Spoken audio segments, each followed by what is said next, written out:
بسم الله الرحمن الرحيم.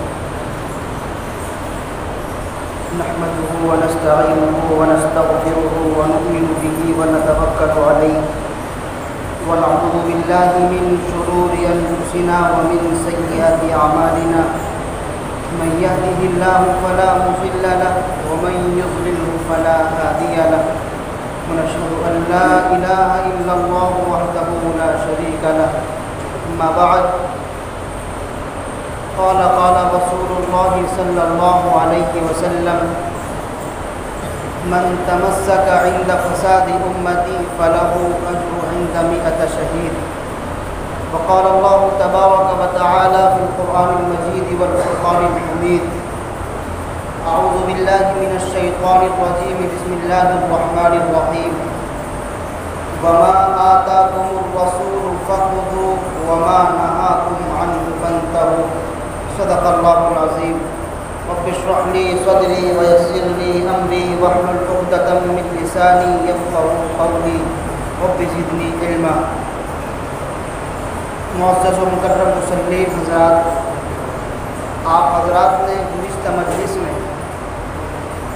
اللہ رب العزت کے ارشاد کے مطابق آیت کریمہ کی مختصر سی تفسیر سنی تھی، لیکن ابھی وہ بھی باقی ہے، اس کا آدھا حصہ بھی نہیں ہوا ہے، ابھی آدھے سے زیادہ حصہ باقی ہے۔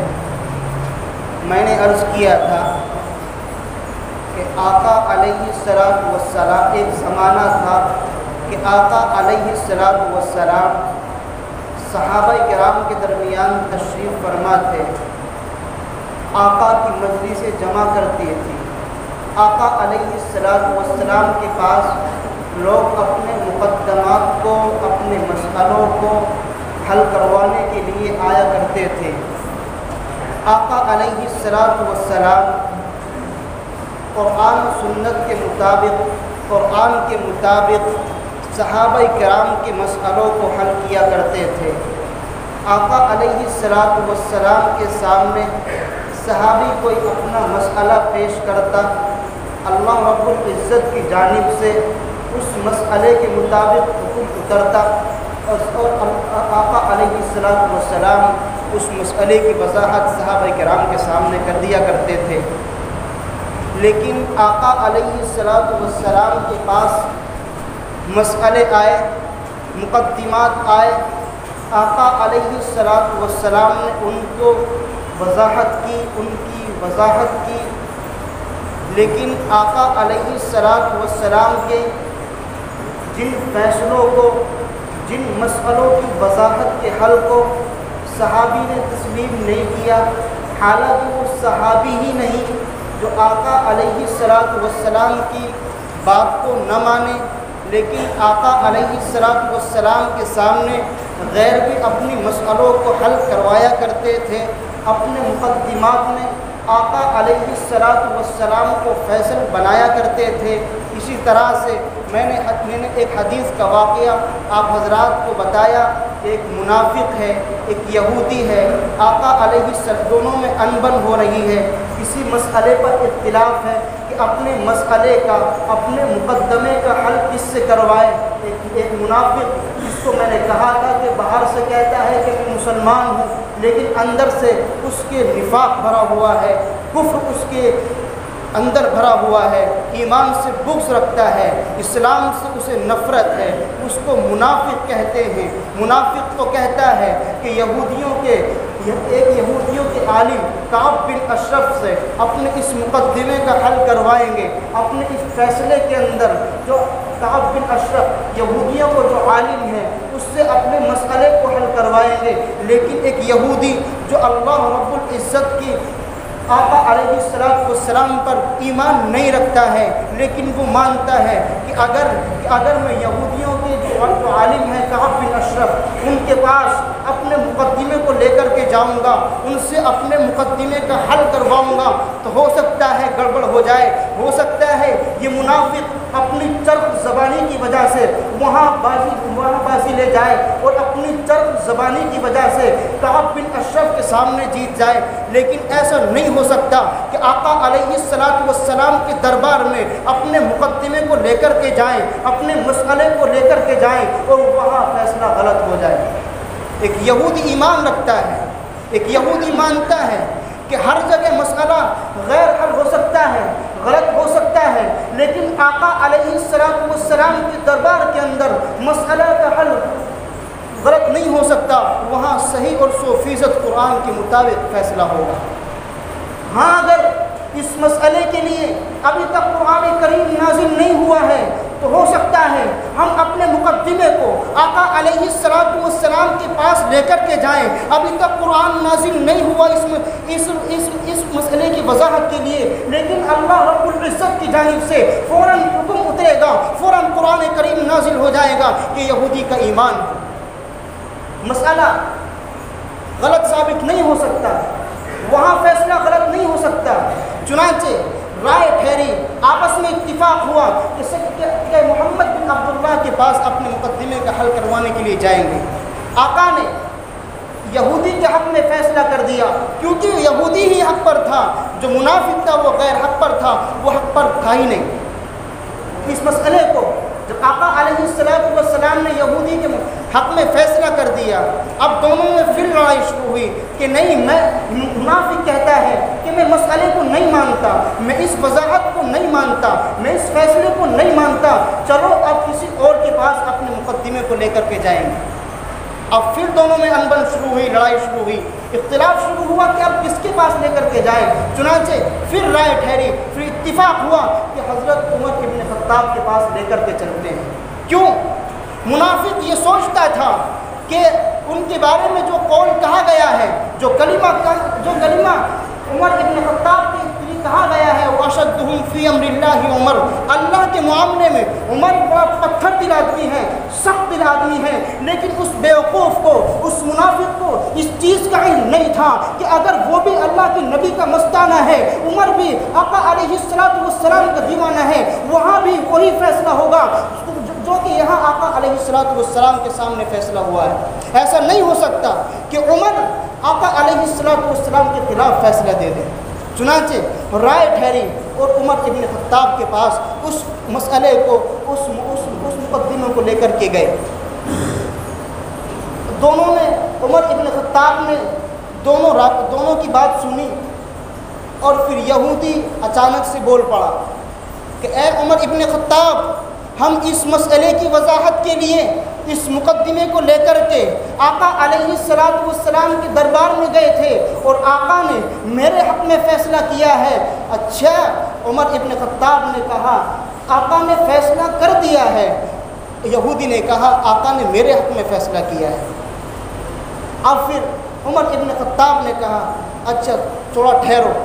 عمر ابن خطاب اندر گئے اور اپنی تلوار کو میان سے کھینچ کر کے باہر تشریف لائے اور اس منافق کی گردن تن سے جدا کر دی، اور کہا کہ جو آقا علیہ السلام کے فیصلے کو نہ مانے، جو آقا کی بات کو نہ مانے، جو آقا کے حکم کو اور آقا کے فیصلے کو ٹکرائے، اس پر عمل نہ کرے، میری عدالت، میری یعنی عمر کی عدالت میں اس کا فیصلہ یہ ہے، اور اس کی گردن کو تن سے جدا کر دیا۔ اسی طرح سے آقا علیہ السلام کے پاس مقدمات آیا کرتے تھے، آقا ان کا حل بیان کیا کرتے تھے، لیکن آج ہمارا حال کیا ہے؟ اختلاف ہوتا ہے، آپس میں لڑائی ہوتی ہے، ہم کس چیز کا دروازہ کھٹکھٹاتے ہیں، کہاں اپنی دولت کو خرچ کرتے ہیں ان عدالتوں کے پیچھے جہاں اپنا مکان بھی گروی رکھنا پڑتا ہے، جہاں اپنے بھائی کی بھی بے عزتی کرانی پڑتی ہے، جہاں غیروں کے سامنے ہاتھ پاؤں دھونے پڑتے ہیں، ان مقدمات کو لے کر کے ہم عدالتوں کا سہارا لیتے ہیں۔ مسلمانوں، تمہیں کیا ہو گیا؟ کیا تمہارے پاس آقا علیہ السلام کی شریعت، پیش کردہ شریعت موجود نہیں ہے؟ آقا علیہ السلام اگرچہ ہمارے درمیان نہیں رہے، لیکن آقا کا دستور موجود ہے، آقا کا قانون موجود ہے، آقا کی شریعت لائی ہوئی ہمارے سامنے موجود ہے۔ ہماری شریعت اتنی اپاہی شریعت نہیں ہے کہ اس کے اندر بیاہ کا طریقہ موجود ہو اور جب پیدائش بچے کی ہوتی ہے اس کا طریقہ موجود نہ ہو، ہماری شریعت اتنی اپاہج اور کانی نہیں ہے، بلکہ اللہ رب العزت نے شریعت کو مکمل کرنے کے بعد کھلم کھلا اعلان کیا، الیوم اکملت لکم دینکم واتممت علیکم نعمتی ورضیت لکم الاسلام دینا، کہ آج میں نے اپنے دین کو مکمل اور کامل کر دیا ہے۔ اب کسی نہ تو پیغمبر کی ضرورت ہے نہ نئے دین کی ضرورت ہے، آقا علیہ السلام کے طریقے کے اندر سارے کے سارے طریقے انسانی موجود ہیں۔ اسی طرح سے بخاری شریف کے اندر ایک واقعہ لکھا ہے کہ دو صحابی ہیں، ایک کا نام زید ابن العوام ہے، یہ آقا علیہ السلام کے رشتہ دار ہیں۔ ہمارا تو اختلاف یہ ہے، ہمارے درمیان تو لڑائی اس بات پر ہو جاتی ہے کہ حق کون ہے ناحق کون ہے یہ نہیں دیکھا جاتا، بلکہ اگر دیکھا جاتا ہے کسی کو کوئی فیصل بناتا ہے، اگر کوئی بڑا اپنے چھوٹوں کے درمیان فیصلہ کرتا ہے تو وہ اس کو دیکھتا ہے کہ میرا تعلق کس آدمی سے ہے، میرا ناطہ کس آدمی سے ہے، وہ یہ نہیں دیکھتا کہ حق کون ہے ناحق کون ہے، اور تعلقات کی بنا پر فیصلہ کر دیتا ہے۔ جبھی تو یہ خرابیاں ہیں، بربادیاں ہیں۔ اسی طرح سے آقا علیہ السلام کے زید ابن العوام رشتہ دار ہیں، اور ایک رشتہ نہیں بلکہ تین رشتے آقا علیہ السلام سے زید ابن العوام کے ہیں۔ ایک رشتہ تو یہ ہے کہ آقا علیہ السلام کے زید ابن العوام پھوپھی ذات بھائی ہیں، پھوپھی کے لڑکے ہیں، ایک رشتہ یہ ہے، اور دوسرا رشتہ آقا علیہ السلام کی زوجہ محترمہ حضرت خدیجہ الکبریٰ رضی اللہ عنہا کے وہ پھوپھی کے لڑکے ہیں۔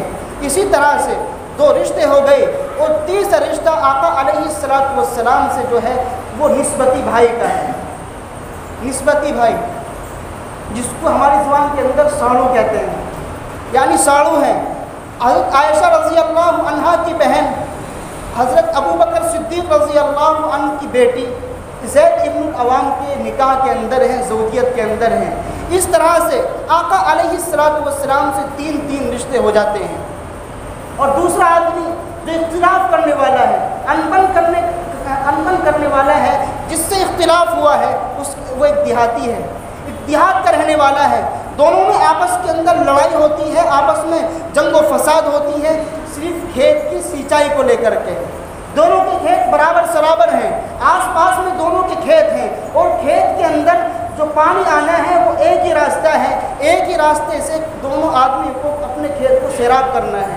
اس چیز کو لے کر کے، اس مقدمے کو لے کر کے کہ یہودی وہ دیہاتی کہتا ہے کہ پہلے اپنے کھیت کو میں سیراب کروں گا، اور جو زید ابن العوام وہ کہتے ہیں کہ پہلے اپنے کھیت کو میں سیراب کروں گا۔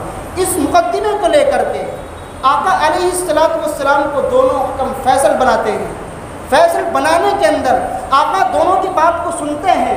آقا علیہ السلام معلوم کرتے ہیں کہ پہلے کس آدمی کا کھیت پڑتا ہے۔ زید ابن العوام کہتے ہیں کہ پہلے میرا کھیت پڑتا ہے، پہلے زید ابن العوام کا کھیت پڑتا ہے۔ تو آقا علیہ السلام نے جب دونوں کی باتوں کو سنا تو پھر زید ابن العوام کے حق میں فیصلہ کر دیا کہ زید ابن العوام پہلے اپنے کھیت کو سیراب کر لیں، اس کے بعد آگے پانی چھوڑ دیں۔ اسی طرح سے وہ دیہاتی کہتا ہے کہ آقا علیہ السلام نے تو قرابت کی بنیاد پر، اس سے زید ابن العوام سے آقا کا رشتہ ہے، اس رشتے کی بنیاد پر فیصلہ کیا ہے۔ لیکن یاد رکھیے آقا علیہ السلام نے جتنے بھی مقدمات آقا کے سامنے آئے، کوئی قرابت کی بنیاد پر، یہ تو ہمارا حال ہے، ہم قرابت کی بنیاد پر، ہم رشتہ داری کی بنیاد پر، قطع تعلق کی بنیاد پر کہیں رشتہ داری ٹوٹ نہ جائے، اس رشتہ داری کو مضبوط کرنے کے لیے مقدمات تعلقات کی بنا پر کرتے ہیں۔ لیکن ایسا نہیں تھا، وہاں آقا نے دونوں فریقوں کی بات سنی تھی، بات سن کر کے فیصلہ کیا تھا، تو پھر دونوں میں پھر انبن شروع ہو گئی کہ آقا نے تعلقات کی بنیاد پر فیصلہ کیا ہے۔ اس کے متعلق قرآن نے اعلان کیا فَلَا وَرَبِّكَ لَا يُؤْمِنُونَ حَتَّى يُحَكِّمُوكَ فِي مَا شَجَرَ بَيْنَهُمْ۔ اے ایمان والو، وہ شخص ایمان والا قطعاً نہیں ہو سکتا اپنے ربوبیت کی قسم کھا کر کے۔ اللہ نے اعلان کیا فَلَا وَرَبِّكَ لَا يُؤْمِنُونَ، وہ شخص ایمان والا نہیں ہو سکتا حتیٰ یحکموک فیما شجر بینہم، جو اپنے مقدمات کے اندر آقا کو فیصل نہ بنانے اور پھر آقا علیہ السلام کی بات کو نہ مانے، وہ ایمان والا ہو ہی نہیں سکتا۔ سو اپنے دعوے کرتا رہے، دلیل سے ثابت کرتا رہے، زبان سے کلمہ پڑھتا رہے، جو آقا کی بات کو نہیں مانا، قرآن نے اس کا کھلا انکار کیا ہے کہ وہ ایمان والا نہیں ہو سکتا۔ ہم اپنی زندگیوں کا جائزہ لیں، ہم اپنے حالات کو دیکھیں، اپنی سوسائٹی کو دیکھیں، اپنے مذہب کو دیکھیں اور اپنی شریعت کو دیکھیں، ہم کتنے آقا علیہ السلام کے بتائے ہوئے طریقے کو مانتے ہیں۔ اسی طرح سے میں نے خطبے کے اندر آیت کریمہ تلاوت کی تھی، وَمَا آتَاكُمُ الرَّسُولُ فَخُذُوهُ، جو رسول تم کو حکم دے اس کو مان لو، اگر تم اس کو حکم نہیں مانو گے تو تم ایمان سے خارج ہو۔ اور اسی طرح سے کہا وَمَا آتَاكُمُ الرَّسُولُ فَخُذُوهُ وَمَا نَهَاكُمْ عَنْهُ فَانْتَهُوا، اگر اور جس چیز سے تم کو رسول رکنے کا حکم دے کہ اس چیز سے رک جاؤ تو اس سے تم رک جاؤ، تو تمہارا ایمان مضبوط ہے، یہ ایمان کی علامت ہے۔ ہم اپنے آپ کو سنواریں، نہیں تو اگر ہم اپنے آپ کو نہیں سنواریں گے تو وہ دن دور نہیں ہے۔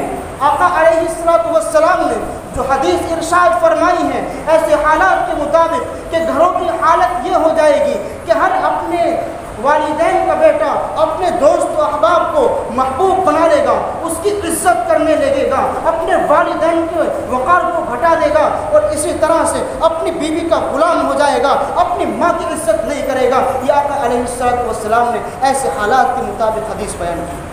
اپنے دوست و احباب کو عزیز رکھے گا، ان کی عزت بھی کرے گا، ان کی خاطر تواضع بھی کرے گا، لیکن اپنے باپ کی نافرمانی کرے گا، اپنی باپ کی بات کو نہیں مانے گا۔